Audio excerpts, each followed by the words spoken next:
Hello, everyone watching at home. You're with Sarv McClinton from Adelaide Eternal, and we also have with us Drew Carter. Hi guys. So we are doing the coverage of the finals of the Battlestation event.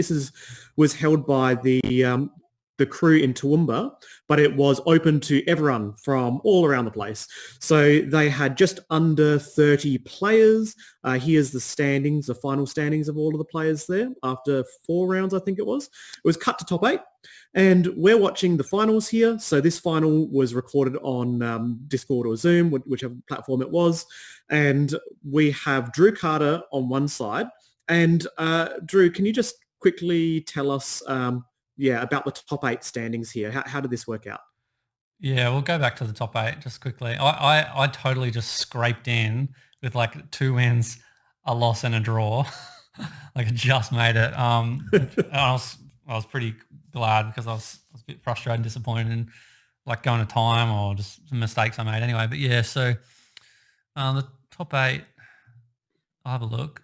So this is the first recorded kind of final match I think that's happened since COVID that I know of. Yeah, this is an experiment. You know, as you can see, I mean, during COVID, we weren't able to do any feature match coverage, so it was all versus series. So our versus series video playlist is like 50 videos, just play testing. But this is the first proper event match that has been recorded. Yeah. So it's a new platform for us. We're playing theme music via computer speakers and, recording by Zoom and everything. So it's going to be a really interesting experience. So unfortunately, none of the quarterfinals or semifinals are recorded, but this was a bracket. So maybe you can just tell us about your pathway to these finals. Yep. So here I am. I played AEldrazi, a Colourles ramp deck, because Toowoomba has a reputation for being a bit of a mid-range fest. So I thought a ramp will do well there. And it was fine. As I said, I was happy to make the final. So I faced Nick, who was top of the undefeated at the top. And he was on the Niv to light kind of deck that Lachlan Saunders kind of innovated, which is like a five color mid-range Niv Mizzet, draw a bunch of cards. Yeah, awesome. And there were open lists as well. We shared lists, and the top 8 was untimed as normal. And yeah, so that was handy actually, because I could see with Nick's list, his curve was interesting. Like mine, it kind of went up. He had a lot of 3-drops, so I knew to put my Chalice of the Void on 3 if that came about. It didn't, but anyway, yeah, I narrowly won a 2-1 victory over Nick there with some really busted kind of mana hands, Soul Ring and Mana Crypt and things like that.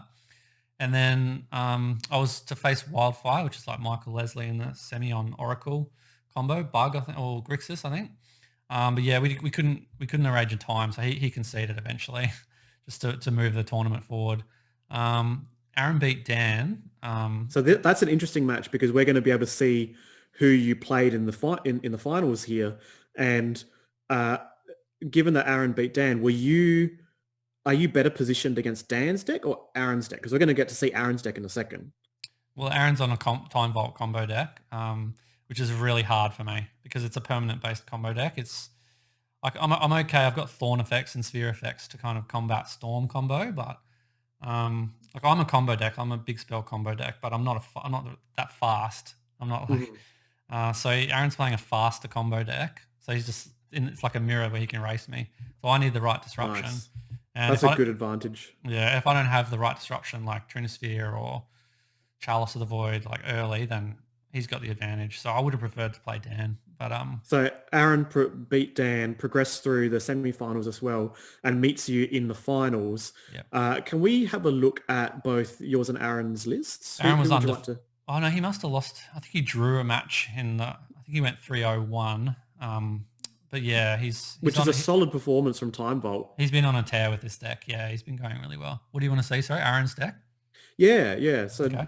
Let's have a look. So here's just the mana. We'll just have a quick squiz at the visual and then give you an impression. So you should share your thoughts of what you're saying. All right. So it's got a bunch of colors and a lot of artifact ramp. We've got a bit of paradox. Oh wow, the engine combo.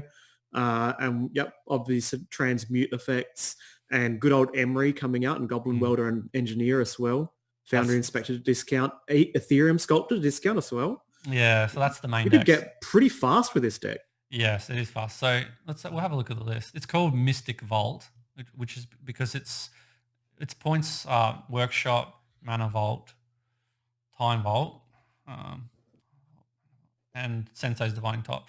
Yeah, so it's got Time Vault combos, but it's also got Mystic Vault, like Sensei's Top, and something that reduces mana cost by 1, like Ethereum Sculptor or Foundry Inspector. So that draws your deck. Nice. That was the combo, old combo in Vintage before it was restricted, right? Future Top. Yeah, well, no, old Helm of Awakening, Future Sight, Top combo is really old, yeah. But Mystic Forge provided you with another way of doing it. Yeah, and Paradox Engine to like untap his Time Vault just with any old spell. You just play a spell and untap your Time Vault. That's great. You just keep playing. If you just keep playing a spell, you can just have 10 turns or whatever. And like Emery gives you a spell every turn if you've got, say, Lotus Petal. So you just go off infinite there. I love it. This kind of list is the kind of list that you would have seen like a version of it in Highlander in 2013, right? So like Time Vault and then do stuff with the Time Vault. But people had been really, really low on it for so long. And historically, people have been saying, nah, Time Vault's no good. And then, Dak Faden came out. Dak Faden was printed, and the casualty of, of that was people grabbing Time Vaults and Blightsteel Colossi. And so then he just didn't play Time Vault.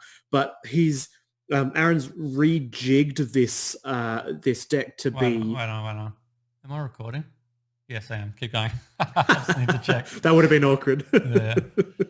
Yeah, he's rejigged this deck to be able to combo off not just with one line, but multiple different lines, like the Paradox Engine line and the Mystic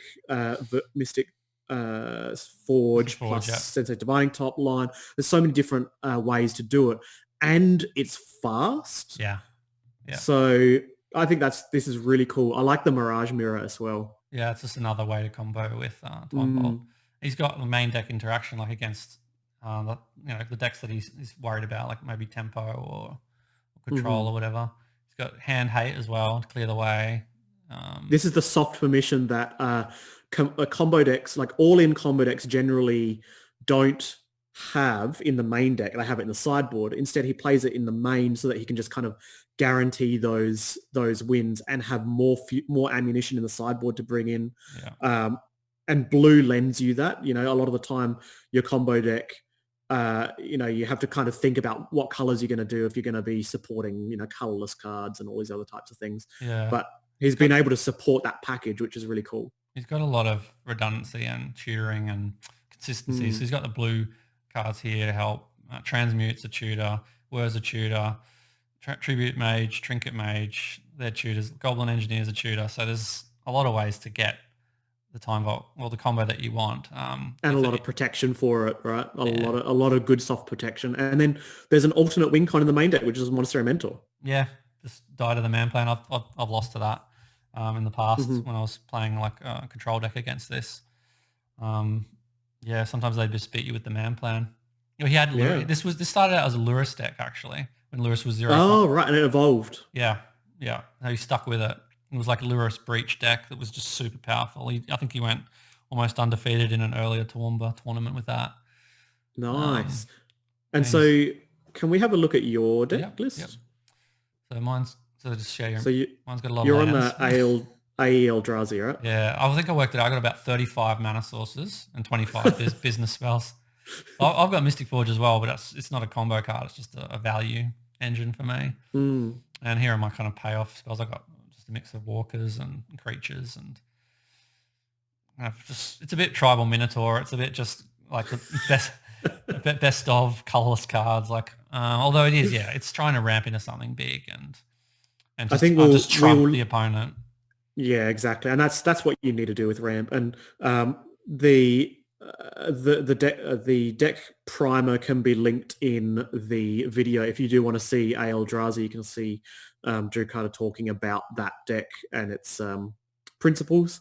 But in short, you'd say it's kind of like a ramp deck that can play a mid-range plan. You can just play these 4-drops instead of always having to get 7-drop payoffs. Yeah. You play a 4-drop and you just play it in advance of your opponent, by one turn. It's enough for you to kind of ruffle stomp them. Yeah, and that's a good strategy post-board. If they bring in Null Rod, I can still play. I can still do things with Traxos and Solemn Simulacrum, Stonecoil Serpent. You just get Mishra's Workshop and just tap out for things that are slightly bigger than what the opponent's doing. I love how Stonecoil Serpent just cannot be grabbed by a Dak Faden. Yeah, or okay. It's just sits there. Yeah, it's pretty good. Nice. Are there any other pointers you want to mention about this deck before we have a look at the match? Oh, it can also play a bit of a prison element. It's got Trinisphere and Chalice of the Void. And they're very important. They're very good against combo. But yeah, that's all. And it's just got a lot of utility lands that can do things like Blast Zone can threaten Time Vault or things like that. And Rishadan Port can disrupt mana. So if you're forced onto it like a tempo plan with like Rishadan Port and like Matter Reshaper or something, you can kind of try and get there that way against combo, but it's not ideal. It feels like vintage shops where you just kind of this little holding them off just very, very slightly and turning a 2-1 sideways, but in this case it's about a 3-2 or something like that. Yeah, that's not ideal, but you have to do it sometimes. Yeah, if you don't have time to just or the mana to ramp into something huge. Well, the problem, we'll talk more about it as we play. I'll just give you a quick look at my curve as well. So yeah. So it's a lot about the 4-drops. Ooh, the 4s, yeah. So that's an interesting, just general observation of ramp in general. You look at ramp, and it's usually, as you were saying, you've got these artifacts to make sure that you get ahead, and your payoffs are really high. And here, your payoffs there's a 13, there's an 8, there's a 7, right? But the 13 is discounted because it's Emrakul, the Promised End. Yeah. But your 4s are actually the key piece, and that's what sets your AEldrazi apart from, say, just artifact ramp. Maybe, yeah. Those are the 4s here. There's a mix of mana, planeswalkers, value engines, and just threats. Yeah. Yep. There's a scary collection of 4s. And this is Aaron's curve as well. You can see how fast it is. 1, 2, 3. Yeah. So he could really, really take advantage of that early game against you. I'm interested to see how it plays out. Let's go down to the match. Go into the future. I can see into forever. Again. Oh, let's mute. Okay, is that cool with you? Can you see that? Mm-hmm. Yep. All right, I'll beautiful. just get your face back up. Yeah, it's just the toggle between the... There we go. Yeah, there we go. Nice.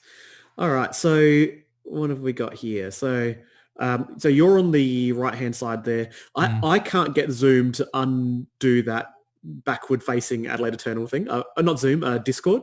So in Zoom, you can do it. You can flip your screen like that so you can see Adelaide Eternal the right way around. But it's just Discord. So Discord doesn't allow you to do that. I can flip it. I can use my computer to flip it, but it feels like you're falling forward a little bit sometimes. So. Oh, really? Yeah. So we actually do roll. We didn't know whether we should roll or highest go. So we rolled, and I'm not sure who wins actually. I'll just fast forward a bit because I think I shuffled for a long time. Yeah. Just fast forward to the action. Here we go. Right. So do you remember if you both mulligan or are you keeping? Aaron looks like... there's a bit of a shuffle there, so maybe he mulligans. I think he mulligans a fair bit, but I think it doesn't. I think on his deck, the payoffs for mulliganing with this style of mulligan, where you get to see another 7 cards each time, on his deck, I can imagine going to 5 and just getting your opponent, because seeing 3 sets of 7 cards. And finding the best one, sequentially, can be a huge payoff. And the what's it called? The London Mulligan is quite good for both of our styles of deck. Well, it's a combo. I can put Emrakul back. He can put, the 3rd land back that he doesn't need or whatever. There, it's good. What I'd also note is like in this tournament, people were skimping on Null Rod. Both our decks kind of get punished by Null Rod, especially Aaron's.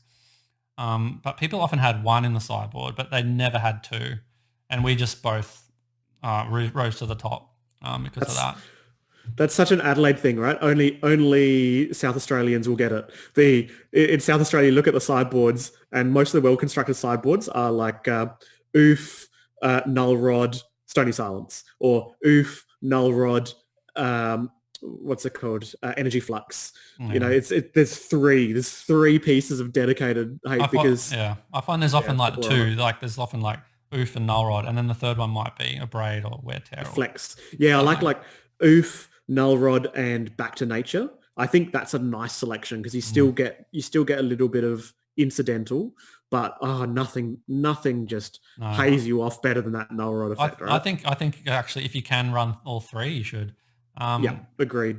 Yeah, just because it hits storm, it hits combo, it just stops combo. You don't want to lose the combo.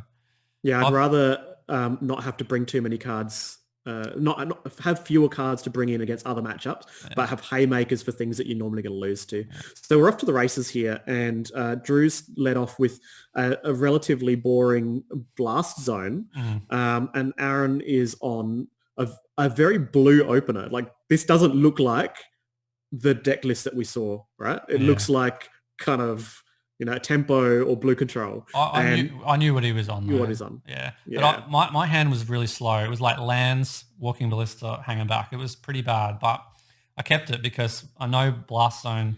If I just hold up blast zone on 2, he can't combo out with time vault. And I had port as well to disrupt his mana, and I was hoping that would a mix of like threats and mana disruption. My lands could be something, and I didn't want to mull into just garbage, so I kept it. He mulled to 6, but then he had ponder, and let's see what he's got. Yeah. So you know what you can do whilst we're chatting? I think there's a function where you can play it in like 1.25 speed or something like that. Oh, okay. I've done this before with some of the apps, and it helps when when we don't need to see what you guys are talking about or listen to what you guys are talking about. So we don't have to hear the chipmunk voices. It's only on some of those, some of the apps, but some of them give you that option. Yeah, it's YouTube. I don't think this YouTube lets you.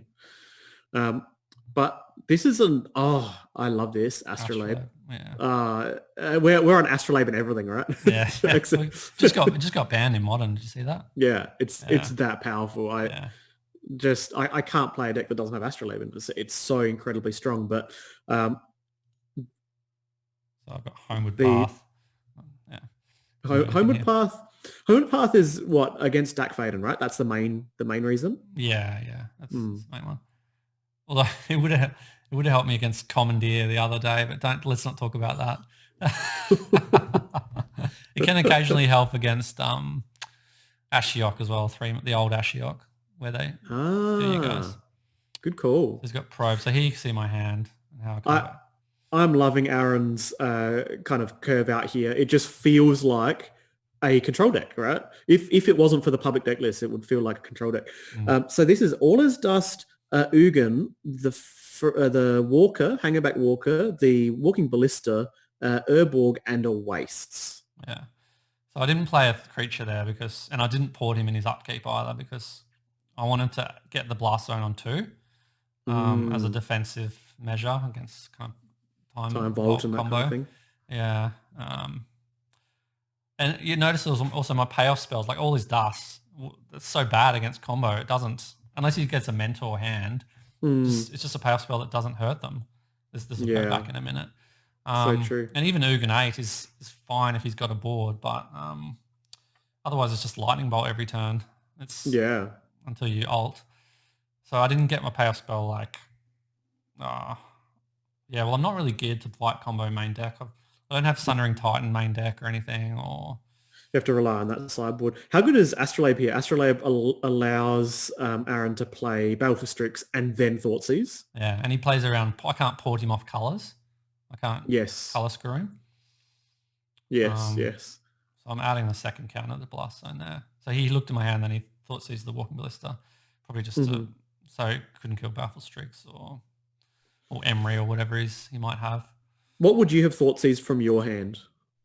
What were you least confident about? You know, least want to lose. Like a massive payoff spell? Yeah, well here I drew Basalt Monolith, so now I can potentially threaten Ugin next turn.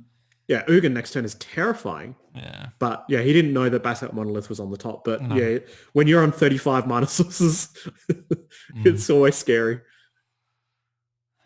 Yeah, so I've played the Basalt Monolith. I can potentially Ugin next turn, and I'm also holding up the Blast Zone activation here in case he combos out immediately. I can still protected.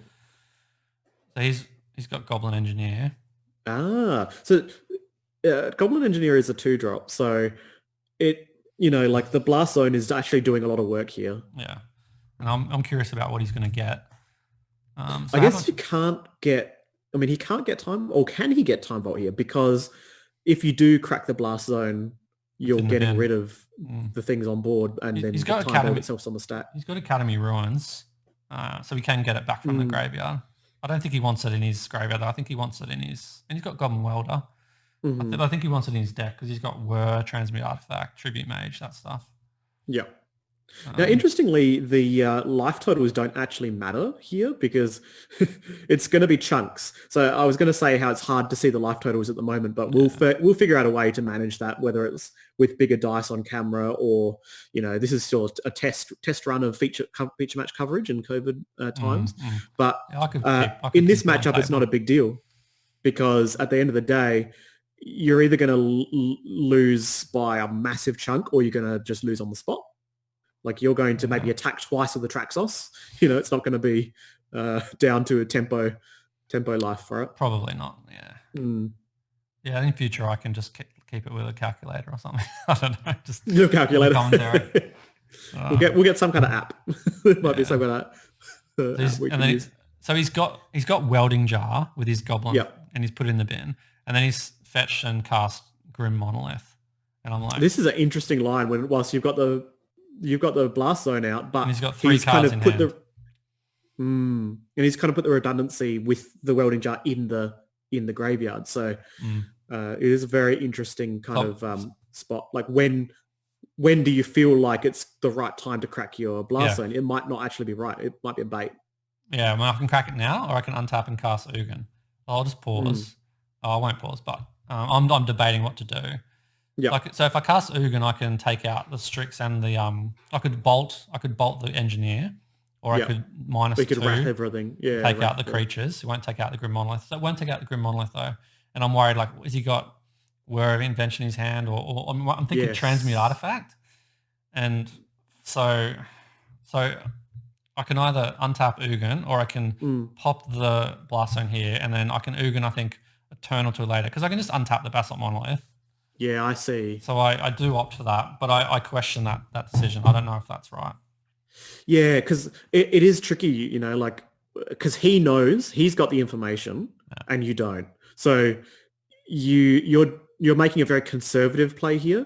And the difference between a Gitaxian Probe, right, or a Sorcerer's Spyglass would tell you, yep, Ugin, no question about it. But that you could just lose. So yeah, you've made it kind of a conservative discipline. It's very conservative. Yeah, I'm not thinking enough. Maybe if I played Ugin, it would have been more aggressive in the sense of like orienting to my victory as well as just not losing.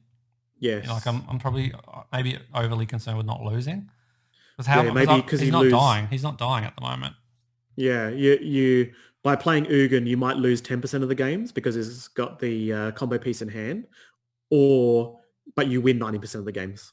Yeah, I mean, so maybe. I don't know. I mean, what do I do with Ugin? I just uptick, then alt. The alt's very good.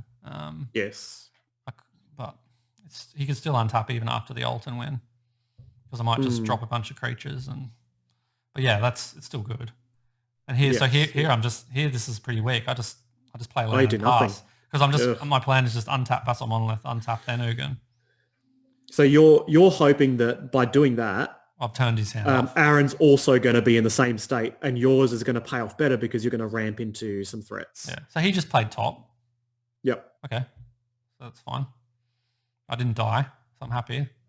So I just land. And you're on 7 mana, so you have an out to a land. Oh no, you've got Urborg, so now you get to just jam Ugin. Yeah. I think maybe your play was right because of the untapped Basalt.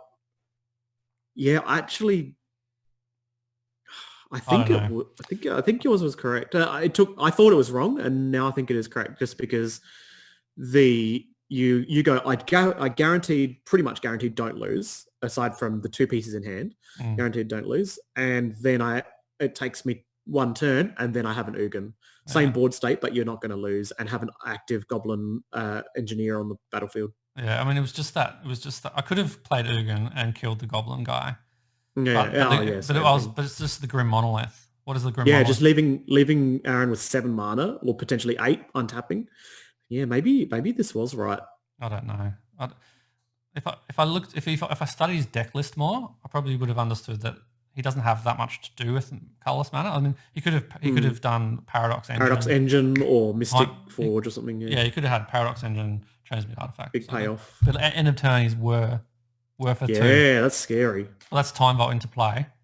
Yeah, that's and I'm just terrifying. Because all I did all my Ugin did was bolt him in the face. Ugin didn't do anything. It wasn't. Imagine if that was like Sundering Titan. Would have been game over. Yeah, true. So maybe actually I go back again and maybe your play was in fact correct, because the Grim Monolith allowing a whir that early after untapping with a Goblin Engineer probably would have been a death knell. And that's manifold thing. Boom, you're done. So he always had the whir and the manifold in his hand, I think. Yeah. Maybe your decision was irrelevant. You would have lost either way. I think it was irrelevant. Yeah.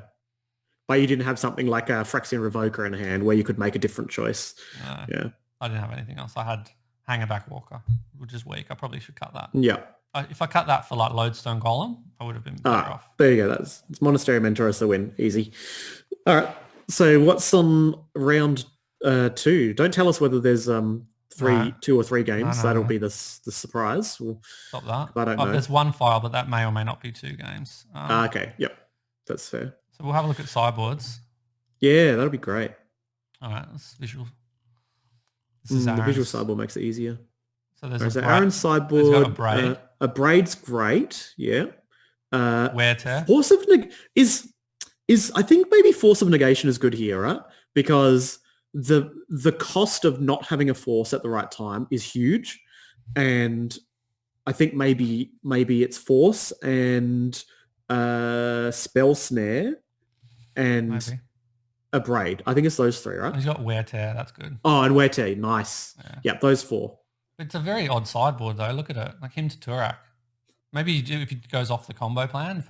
Yeah, I've seen hymns in sideboards before. It's when you kind of go, my primary game plan is fragile or has some kind of like weakness to Null Rod. And so then you trim that and then you bring in like fair cards like Pyroblast, Reb, Hymn, and even like Containment Priest as a beta, Toxic Deluge, and you just become like a weird kind of control deck with a combo finish. So yeah, I can see it. So this is weak Spell Sky because I don't have much targeted stuff. That's out.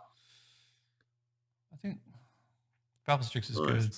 I think a lot of his maybe you have to keep Strix to pitch to Force. That's mainly like Welding. Keep your blue count up. Lightning Bolt's probably gone. Mental Misstep.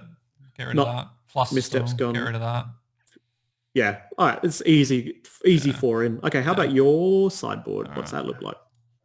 You can talk us through it because you actually know what you're doing. I have no idea. Oh, my sideboard. My weakest archetype. I've changed it a lot. Let me say that. But this is normally good against combo, right? Platinum Angel, like against Oracle. I'm not going to lose. But against Time Vault combo, not here. Doesn't do anything. Yeah. He'll just still combo out. This is funny. For Null Rod, so it's irrelevant. Duplicants just to kill creatures. I don't need that. Ensnaring Bridge is just is mainly a target for Karn. It's a combo out of the Karn Great Creator. This is against Burn. This is kind of good against Null Rod, and it gives me a beater, like a tempo plan, like a bad tempo plan, but it's at least a beater. So for people who haven't seen that before, Foundry Inspector is played in Drew's list against Null Rod because it's essentially creating mana that the Null Rod would shut off. Yeah. Because it looks weird, right? Why are you bringing this in, against Null Rod? No, that's only a recent innovation, but it's quite good. It's been quite good. It's easier than destroying the Null Rod. It's just to play around it. So I've got Lodestone Golem. He should arguably be main deck. He's my usual Karn target. I'll bring him in. I've got some graveyard interaction in Relic and Soul Guide, which is relevant. Oh yeah, actually that's relevant. Yeah. And I've got Sphere Effects just to slow him down. You don't change too much then. No, I probably got. Well, I think I'd go bring in 1, 2, 3, 4, 5, 6. I just because there's got a lot of. Okay, yeah. Actually, you do change quite a bit then. They're not perfect, but like all his dust is dead. Yeah. This didn't do anything. I'll take it out. I'll keep the threats. Like Batterskull, Yeah. I don't need life gain. Yeah, you don't need that. Solemn, is he weak? I don't know. So basically, your primary game plan doesn't change, unlike against other archetypes. I take out your Hanger back. He's defensive. He's not aggressive. Yeah. Yeah, I just take out a few different cards. No, my plan's the same. Nice. All right. So shall we go down to the match? Real live, real time. Here we go. Let's go down to the match. I think there's a bit of... you didn't say that. Nice. We didn't see like a really aggressive start. No, so you're on the play now. Yeah, I'm on the play. Being on the play is a huge advantage, but I don't think play draw affects Aaron as much as you. I think play draw, like the combo's so cheap that you can just on the... Okay, so you're on Eldrazi Temple, Mana Crypt. Anytime there's a Mana Crypt in the opener, that's like on the play. And Soaring, nah. That's 5 points. That's 5 points. This is why you play around. Khan. Wow. So he's just a beater at this point. It's like, I'll just make 2 4/4s before you get 2 lands. Wow. Yeah. Yeah, that's great. Like, don't care about card advantage. No, I just want to card advantage, right? You just go, here's a 3/3. Next turn, there's 2 4/4s. Yeah, I know that I have to beat down fast. Otherwise, I'll get comboed out. Essentially, you are the beatdown. So you're the tempo play in this. Yeah, I'm the kind of the tempo deck. Yeah. Yeah. And you'll just keep interacting with this life total only and only interacting with something that impacts the actual changes the game. Water Grave into Sensei's Divining Top. The 2 life is actually going to be relevant here. Yeah. So you're going to get a 4/4 next. So it's going to be attacks for... I'll keep his life. 4, 8. Yeah. So you'll be attacking for 4, then you'll be attacking for another 8. So, okay, maybe Water Grave doesn't matter. Oh no, it does. 4, yeah, okay. I think I lost the flip, so I'm on 17. So I'll make some more mana and another artifact. So every artifact increases my damage, no matter what it is. So 1, 2, 3, 4, 5, 6. So it's a 3. So I got 3 mana still out of the wow. rock. I've got this is the payoff. Treasure map. That's good. Treasure map. Another artifact. And a scry. And a scry. And then make another artifact with a -2. I don't scry. I play wow. the artifact. Wow. So I've got a Tormod's Crypt in play now. So we can't go off with his graveyard. Yeah. The Soul Guide Lantern I've really loved. I really like that card. It's pretty good, yeah. Yeah, it is. I got myself a foil copy basically on release. Anyone have Soul Guard Lantern foil? Just random obscure card. Absolute Highlander staple. No, it's good. It's very good. I've got 2 7/7s and he's got 1 land. That's pretty good. So I think I've won, basically. Yeah, this game over. And I've got a little bit of light disruption and some... Yeah. I can ensure that I'm still drawing business with the treasure map. I've got no cards in hand. I'll just dump So his life total is 11 now, right? Yeah, he took 7, yeah. Yeah.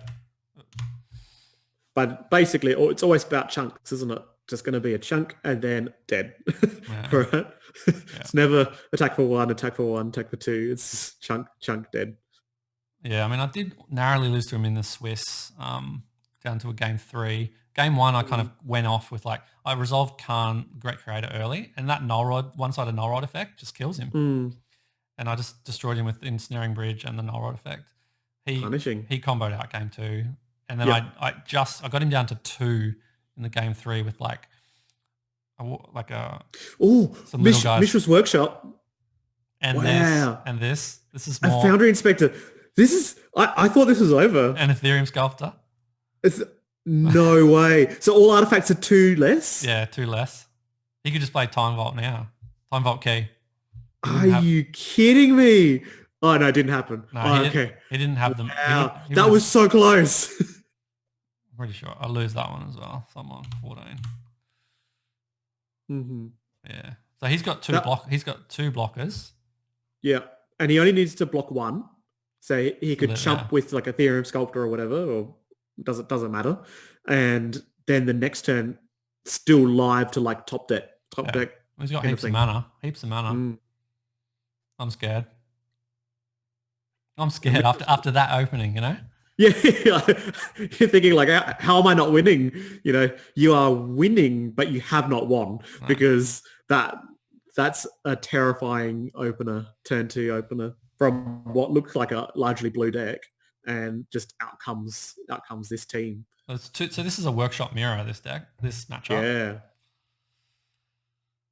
He's using it in more of a combo-tastic, whereas I'm using it in aggressive. People are very, very low on Solarian Academy of late and very high on Mishra's Workshop, or at least should be high on Mishra's Workshop. The difference between the two, they're just two different roles. They look like they're the same and they go in the same deck. But if you're limited on points and you can only choose one, you have to choose, do I want big mana in the late game to combo off and untap and blah, blah, blah? Or do I want to turn 1, win the game? Yeah. And that's like two different ways. I just flipped 2 lands there. One of them's Port though, which is good. Port changes things a lot. Yeah. It can't give you Port here. No. Has to give you Urborg. Yeah. Which I have to decide, do I play it? Because I then convert his workshop into a normal land. Oh, wow. That's next level. Yeah. Good point. That's risky. Good point. So your Chalice is tapping for 3. It's tapping for 3, yeah. It made a 6 mana rock, with a turn 2 or something. Yeah. So I've just got 2 8/8s. Swing with the team. 8/8s. Wow. I just played Basalt Monolith just to pump my dudes. I got nothing else in hand. My scry wasn't very good. The good old Basalt Monolith anthem.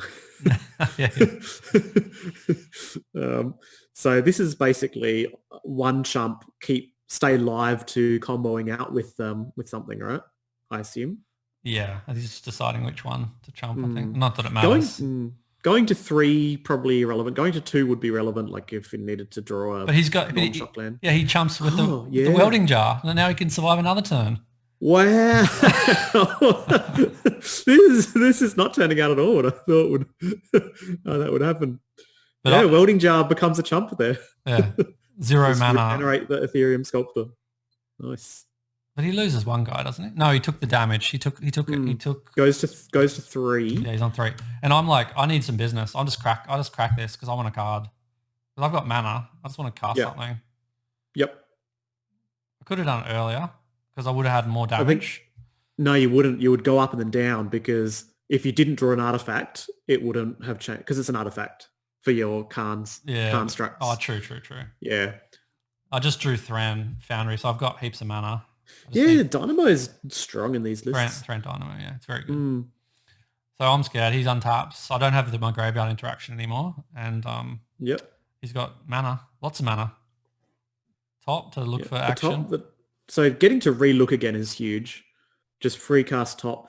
I mean, Aaron's going to lose his blue mana if that's his only land, and so not playing the Urborg was right because otherwise these Mishras could have become an activation of Divining Top.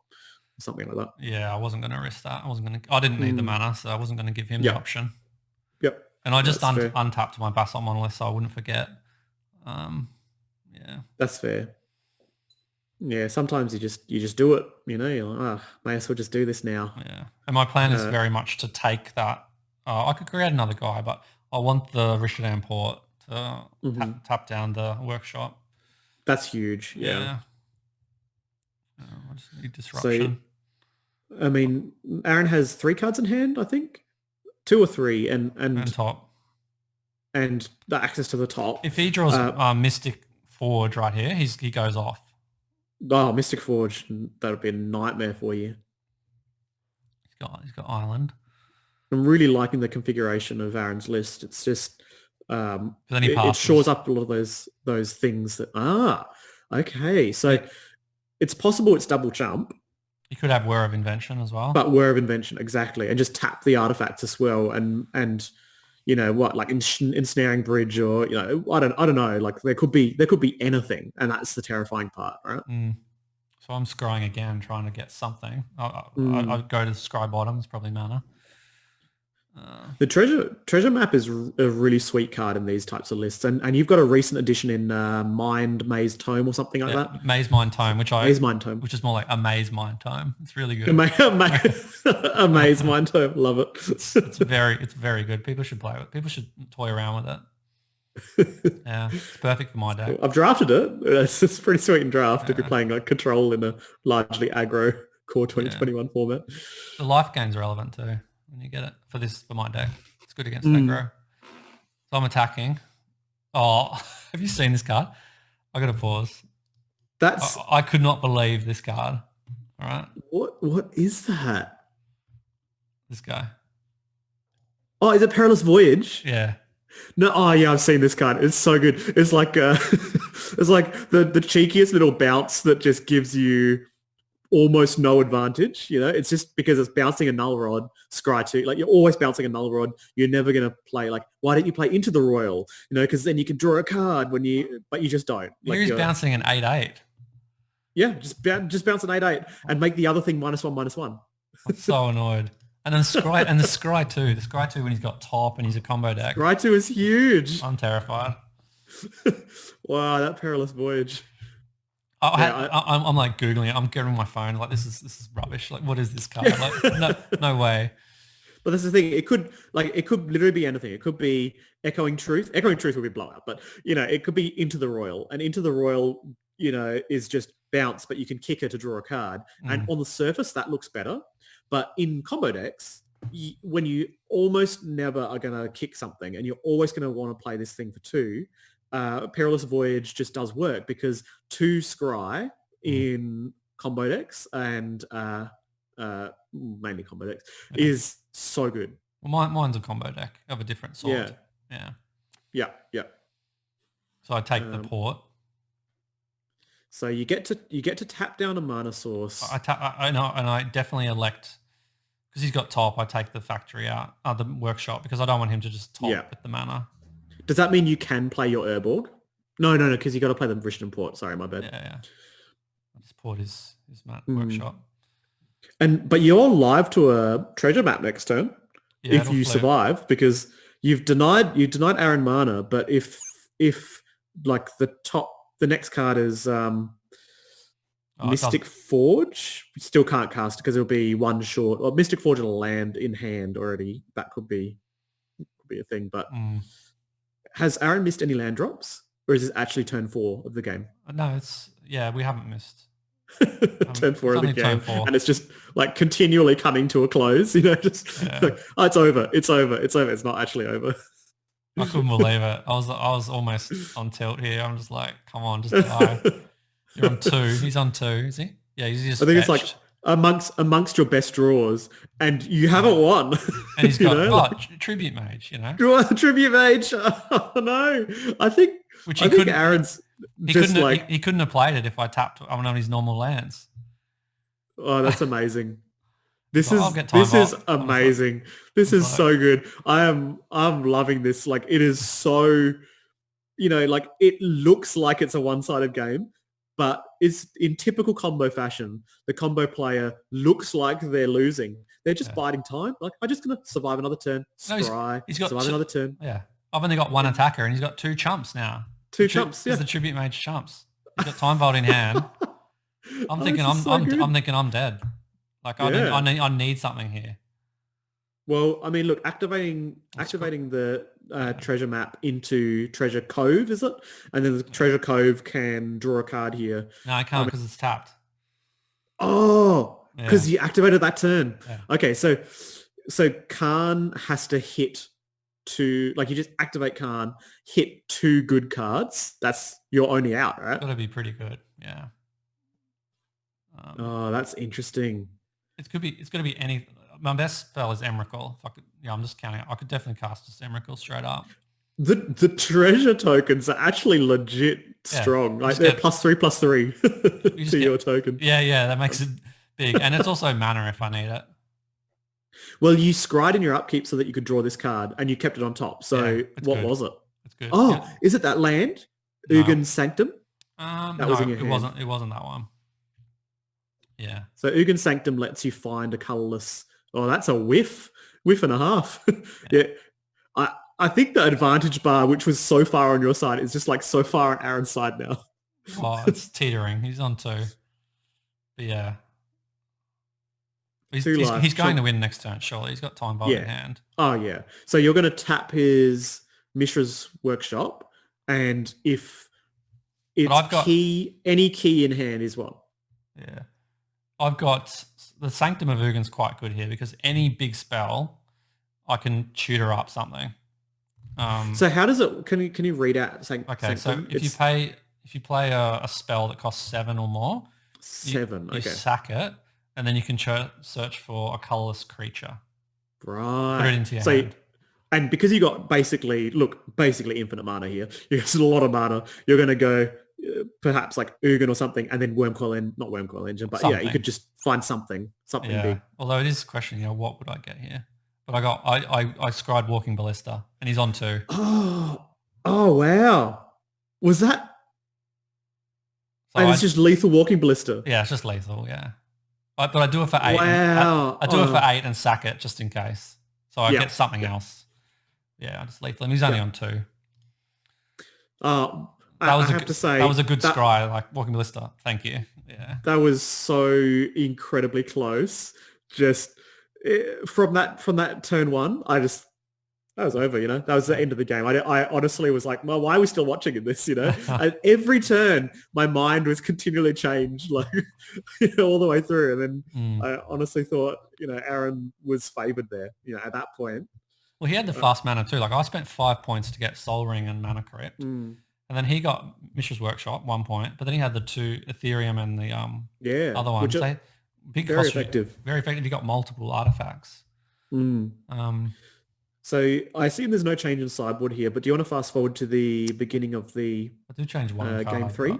Looks like you changed 1 card. Yeah, it's not a big deal though, I think. I assume that it's just like a play draw type of change where I think so, yeah. Adjust something slightly. You're just deciding between 2 cards.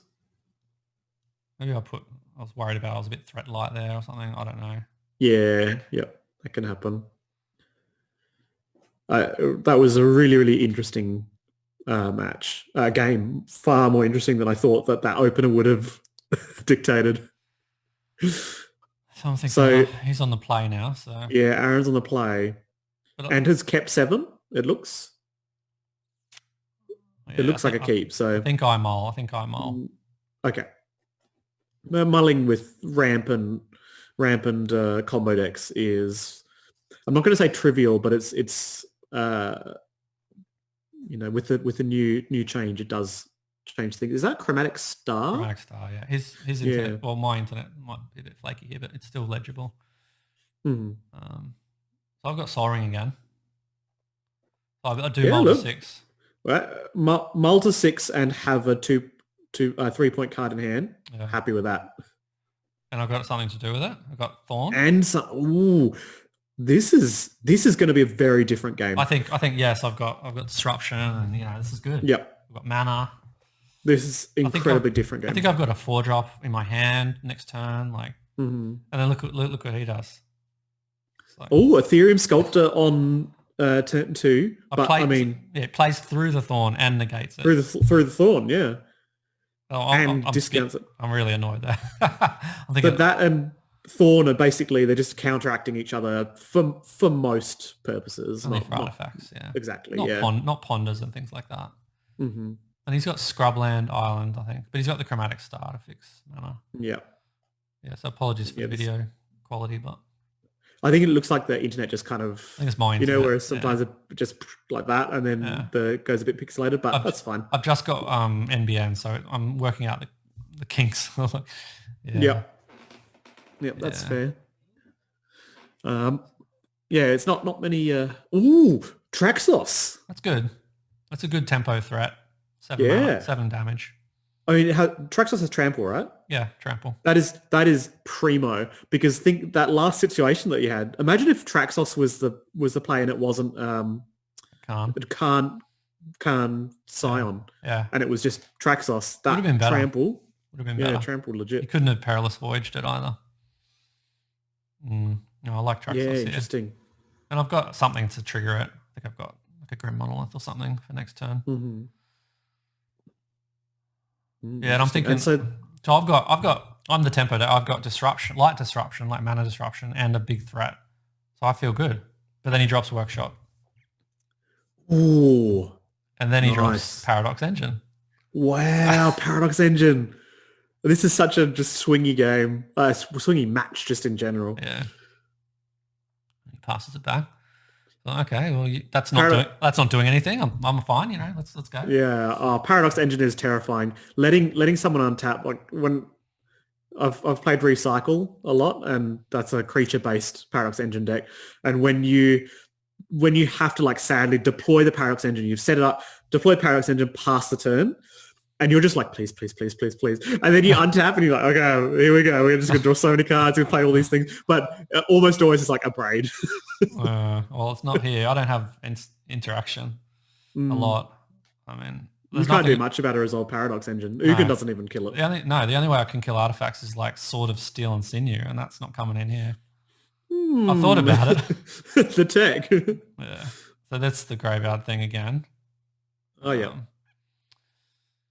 So that at least untaps my Traxos. Yeah, I think that's it costs 1 mana. No, yeah, 1 mana. Getting in there for essentially life hurdles here it's 2 are mana. just chunks of 7. Yeah, it's 2 mana because it's non-creature. Yeah. It's interesting because as long as Aaron doesn't crack a fetch land, your Traxos isn't lethal in 3 turns because that's Ethereum Sculptor's a 1/2, right? So it can be like 7, 14, 5, and then 19. I've got another threat. I've got another threat in Matter Reshape. Yeah, that changes it. So it is like you're threatening lethal in 2 turns. Now Traxos triggers off artifacts, but not off colorless spells. So that's why the Eldrazi there, the 3/2 Eldrazi, did not untap the Traxos. It triggers off historic though, so Planeswalkers untap him too. Nice. So he's cracking a fetch land. This has got to be. I mean, I don't think it's terrifying for you, but you're worried because the Thorn and the Ethereum Sculptor are counteracting each other. It's not like it just has the Ethereum Sculptor and is able to just go off. It's hurting me. Yeah. The Thorn's hurting you, but not Aaron. It hasn't hurt him yet. Yeah. He hasn't cast a non-artifact spell. He's only cast 3 artifacts. Nice. I'm just like, I just feel like you can see why I might have changed my sideboard. Yeah, yep, I can see where the holes are at. So he's tapping the Workshop. Oh, Time Vault. Oh, Time Vault. I was like, it's happening. Please don't have another spell. With 1 mana floating, right? One artifact only mana floating. No, he's got 1. Yeah. Yeah. What's that? What's that? Oh, it's Inquisition of Kozilek. Oh. No, how does he pay for that? Because it's scrub land. There's a scrub land for black. Yeah, but he shouldn't have to pay 2 mana. It's non-creature. Doesn't. Oh, he's got 2 mana there. He's got an Highlander and a scrub land there. Yeah, that's it. Yeah. So he just taps the Time Vault, takes another turn. So this is his second turn. Wow. Plays Academy Ruins. So for those at home, the Paradox Engine is a thing that's untapping the Time Vault. So that's like there's no keys here. It's just any time the spell's being cast, it's triggering the engine and untapping the permanent, so it's untapping the Time Vault. This is Emery. Mill 4. Your Soul Guide Lantern is around? Yeah. And unlike other rocks, Tormod's Crypt accepted, Soul Guide Lantern doesn't cost to activate it. Like it's not Relic of Progenitus or Nihil Spellbomb. I think he flipped like Hope of Girapur or Lotus Petal or something. So he's got infinite turns here, but when he goes for the next turn, I think I can interact. You can crack the Soul Guide Lantern. Yeah, so I crack it there. Yeah. So he gets another turn, but he doesn't get all the turns. Doesn't get infinite turns. Can you explain that infinite turns or so? Well, because he can continually he only needs to play a spell every turn to keep untapping his Time Vault.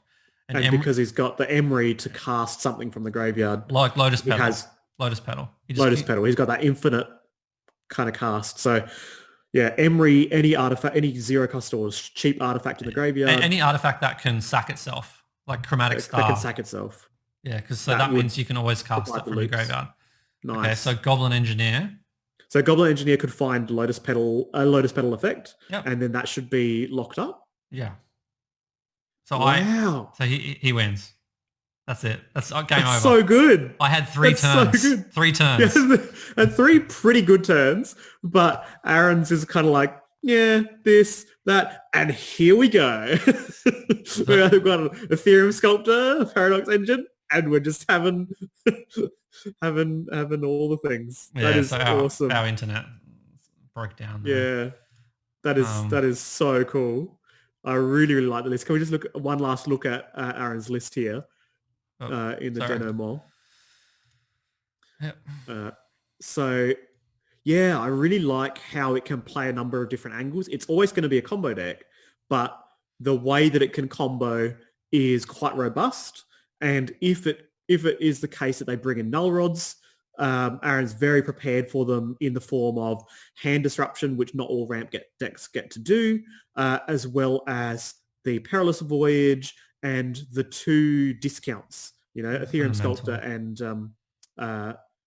then the Monastery Mentor as an alternate win con. There's a lot of really cool ways to continue to win. It turns off the Time Vault. I think if I have like Sorcerer's Spyglass named Time Vault, he has to jump through a fair few hoops. He can still go off the Mystic Forge top and a spell cost reducer. But just denies that's that hard. Line until he can find the Wear and Tear or something. I'm not worried about 3 mana, three card combos. I'm worried about the 2 card combos.